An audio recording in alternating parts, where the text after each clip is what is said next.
یہ چاروں کے چاروں لوگ اس حملے میں ملوث تھے، اس حملے میں شریک تھے، اس سارے عمل میں شریک تھے جہاں پر تھانوں کو جلایا جا رہا تھا، سرکاری املاک کو لوٹا جا رہا تھا، بینکس کو آگ لگائی جا رہی تھی، بینکس میں موجود جو نقدی تھی اس کو لوٹا جا رہا تھا۔ یہ تمام لوگ اس سارے عمل میں شریک تھے۔ اب ہوتا یہ ہے کہ یہ جو انٹیلیجنس بیسڈ آپریشن ہے، اس آپریشن میں ان چاروں لوگوں کا زندہ گرفتار ہونا ان فیکٹ دہشت گردی کے اس نیٹ ورک پر ایک بہت کاری وار تھا، کیونکہ اس آپریشن میں geo fencing, C T D کے مخبر نیٹ ورکس اور یہ جو عمائدین ہیں ان کی طرف سے ملنے والی جو ہیومن انٹیلیجنس ہے اس کی بیس کے اوپر یہ آپریشن کیا گیا تھا، اور اسی وجہ سے یہ جو لوگ ہیں یہ واپس اپنے دہشت گردی کے مراکز میں نہیں جا پائے تھے۔ اس بات کی بھی اطلاع ملی تھی کہ یہ جو نیٹ ورک میں ملوث لوگ تھے، جب یہ سوراب پر حملہ کرنے آئے تھے تو ان کو وہاں پر بلوچ یکجہتی کونسل BYC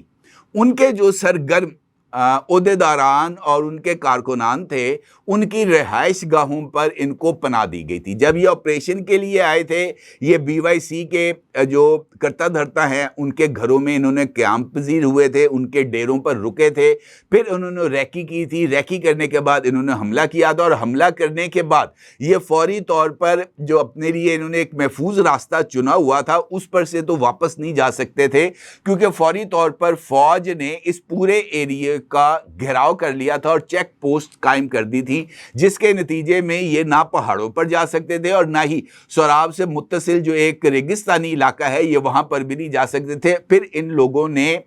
BYC کے جو کرتا دھرتا ہے ان کے گھروں میں ہی پناہ لی تھی، جس کی بنیاد پر چھاپے مارے گئے اور چھاپے مار کر ان 4 لوگوں کو گرفتار کیا گیا۔ جو گرفتار ہوئے ہیں لوگ ان میں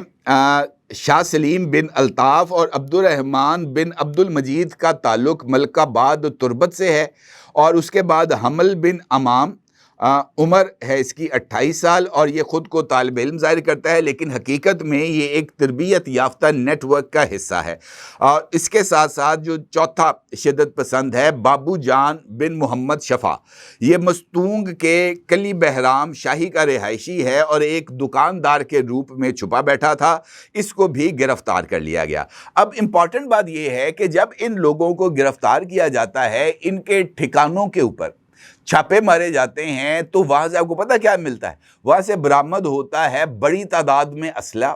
وہاں پر ملتے ہیں حساس مقامات کے، اور خاص طور پر وہ مقامات جہاں پر پاکستانی فوج کے جو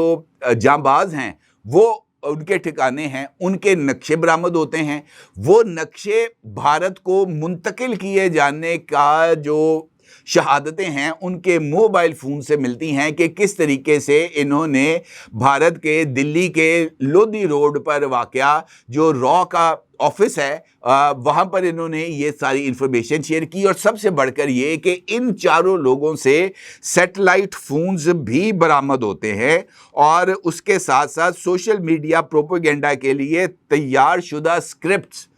بھی برآمد ہوتے ہیں، جو بعد میں سوراب واقعے سے پہلے اور سوراب واقعے کے بعد سوشل میڈیا پر ان تمام یہ جو بیانیہ تھا اس کی تشہیر کی گئی تھی۔ تو بڑی امپورٹنٹ لیڈز ملتی ہیں ان لوگوں سے جن کی بنیاد پر بلوچستان میں ہونے والی دہشت گردی کے تانے بانے را کے ساتھ ملتے ہیں، یعنی بھارت کے ساتھ ملتے ہیں۔ اسی حوالے سے ایک جو دوسرا آپریشن ہے یہ کیا گیا ہے ڈیرہ بگٹی میں، اور ڈیرہ بگٹی میں ہونے والا آپریشن اس وجہ سے اہمیت کا حامل ہے کہ یہ انفیکٹ BLA کی کمر توڑنے کا نقطہ آغاز ہے، بلکہ اگر میں آپ سے یہ کہوں کہ یہ فیصلہ کن مارکے کا آغاز ہے تو یہ کہنا بھی غلط نہیں ہوگا، اس وجہ سے کہ فتنہ ہندوستان کے خلاف مقامی لوگوں نے یعنی ڈیرہ بگٹی کے لوگوں نے از خود ہتھیار اٹھائے، از خود ان لوگوں کو آئیڈینٹیفائی کیا، ان لوگوں کو ہیومن انٹیلیجنس کی بنیاد پر جناب ان کو پکڑ کے جناب ان کے حوالے سے جو انفارمیشن ہے وہ ریاستی اداروں کو دی، اور ریاستی اداروں نے ان لوگوں کی اطلاع کے اوپر آپریشن کیا، جس کے نتیجے میں یہ جو فتنہ ہندوستان ہے یعنی BLA، اس کا ایک مرکزی کمانڈر ہے جس کا نام ہے گہرام عرف سلحان، یہ اپنے ساتھیوں سمیت ہلاک ہوا اور بگٹی نوجوانوں کی روایتی بندوق برداری اور پاکستانی اسپیشل فورسز کے مربوط حملوں سے ان کے ٹھکانوں کو تباہ کیا گیا۔ امپورٹنٹ بات یہ ہے کہ چین کی مہیا کردہ CH-6 ڈرونز جو ہیں انہوں نے اس سارے آپریشن میں بڑا ہی امپورٹنٹ رول پلے کیا، اور انہوں نے فضا میں اڑتے ہوئے یہ جو ریئل ٹائم ڈیٹا ہے یہ سیکیورٹی فورسز کے ساتھ شیئر کیا، جس کی بنیاد کے اوپر یہ آپریشن جو ہے وہ کیا گیا۔ اب آپ کو میں بات بتاؤں کہ جعفر ایکسپریس کا جو سانحہ تھا اس کے موقع پر بھی BLA نے جو ہے وہ اسی طرح کی ٹیکنالوجی کو استعمال کیا تھا، اور چائنا کی طرف سے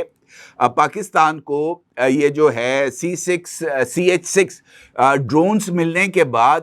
BLA نے اب اپنی حکمت عملی کو تبدیل کیا ہے، لیکن ان کی طرف سے اب جو حربے اپنائے جا رہے ہیں یہ خود ان کے خلاف جا رہے ہیں۔ تیسرا آپریشن کیا گیا ہے پنجاب میں، فیصل آباد میں۔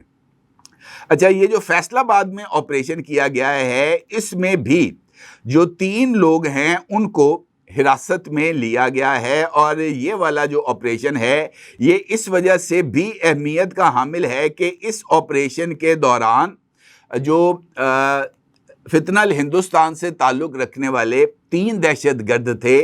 ان کو حراست میں لیا گیا ہے۔ 3 لوگ اور پکڑے گئے ہیں، اور ان 3 لوگوں نے عید پر جو ہے وہ دہشت گردی کرنی تھی، اور دہشت گردی کے لیے لاہور، فیصل آباد اور پاک پتن کے مقامات کا انتخاب کیا گیا تھا، اور ان سے جو تفصیلات ملی ہیں وہ تفصیلات بھی جو ہمیں انفارمیشن ملی تھی سوراب سے، جن لوگوں کو گرفتار کیا گیا تھا کہ جناب ان سے سیٹلائٹ فون ملے، وہ یہاں سے ریئل ٹائم ڈیٹا اور intelligence based information, classified information Bharat بھیج رہے تھے۔ فیصل آباد سے جن دہشت گردوں کو گرفتار کیا گیا ہے وہ بھی سیم یہی پیٹرن اپنا رہے تھے، اور ان سے ملنے والی معلومات کے مطابق عید پر ان لوگوں نے دہشت گردی کرنی تھی، اور بڑے واقعات دہشت گردی کے کرنے تھے جو کہ ناکام بنا دیے گئے ہیں قبل از وقت، اور ان لوگوں کو جو ہے نا ان کے صحیح ٹھکانے پر نہ صرف پہنچا دیا گیا ہے بلکہ اس کے ساتھ ساتھ اس بات کی کوشش بھی کی جا رہی ہے کہ مزید اس طرح کے واقعات کو روکنے کے لیے اقدامات کیے جائیں، اور ان اقدامات کے ذریعے یہ جو اس وقت یہ جو دہشت گردی کا نیٹ ورک ہے اس کی بہتری کی جائے۔ یہ جو فیصل آباد سے جن لوگوں کو گرفتار کیا گیا ہے ان لوگوں میں شامل ہیں جناب، ان کا نام ہے اعظم، منچن آباد کے رہائشی ہے، امجد یہ پاک پتن کا رہائشی ہے، جبکہ منظور نامی ایک اور بندہ گرفتار کیا گیا ہے، اس کے شناختی کارڈ پر بہاول نگر کا ایڈریس ہے۔ اچھا، یہ جو 3 لوگ ہیں انہوں نے عید پر دہشت گردی کری تھی، جسے میں نے آپ کو بتایا لاہور میں، فیصل آباد میں، بہاولپور میں، بہاول نگر میں انہوں نے اہم مقامات کو نشانہ بنانا تھا، اور یہاں سے اسلحہ بھی برآمد ہوا ہے، اور وہ تمام ڈیٹونیٹرز بھی برآمد کیے گئے ہیں جو کہ دہشت گردی کی ان وارداتوں میں ان لوگوں نے مبینہ طور پر استعمال کرنے تھے۔ اب یہ جو ڈیولپمنٹس ہیں انفیکٹ یہ اس بات کی طرف اشارہ کر رہی ہیں کہ یہ جو اعلان پاکستان کے فیلڈ مارشل نے کیا تھا کہ جناب ہم 30 دن کے اندر اس فتنے کو جڑ سے اکھاڑیں گے، اس کے اوپر عملی اقدامات کا آغاز ہو گیا ہے، اور یہ میرے نزدیک دوسری بڑی امپورٹنٹ ڈیولپمنٹ ہے۔ پہلی ہے پاکستان کو دفاعی اعتبار سے مضبوط بنانے کے لیے، جس حوالے سے میں نے گزشتہ ویڈیو میں آپ کے ساتھ چیزوں کو شیئر کیا تھا۔ اب ہے پاکستانی عوام کو محفوظ بنانے کے لیے ان تمام لوگوں سے جو کہ بھارتی ایجنٹ ہونے کی حیثیت سے پاکستان میں بدامنی پھیلانے کے ذمہ دار ہیں، چاہے وہ فتنہ الخارج ہیں یا فتنہ الہندوستان ہیں، ان کی بےغنی کے لیے بھی کارروائیوں کا آغاز ہو گیا ہے۔ اور جس طریقے سے سرفراز بگٹی نے مطالبہ کیا ہے یا اس خواہش کا اظہار کیا ہے یا اس ارادے کا اظہار کیا ہے کہ ایک بلوچستان میں فل سکیل آپریشن شروع کیا جائے دہشت گردوں کے ان نیٹ ورکس کے خلاف، تو اس بات کے بھی امکانات پائے جا رہے ہیں کہ عید کی چھٹیوں کے بعد اس حوالے سے بھی ایک مربوط حکمت عملی کے تحت جو اعلان ہے وہ سامنے آ جائے گا اور پھر باضابطہ طور پر فوجی آپریشن بلوچستان میں شروع کر دیا جائے گا فتنہ الہندوستان کے خاتمے کے لیے۔ اپنی رائے ضرور اظہار کیجیے گا۔ آپ کا بہت شکریہ۔ اللہ حافظ۔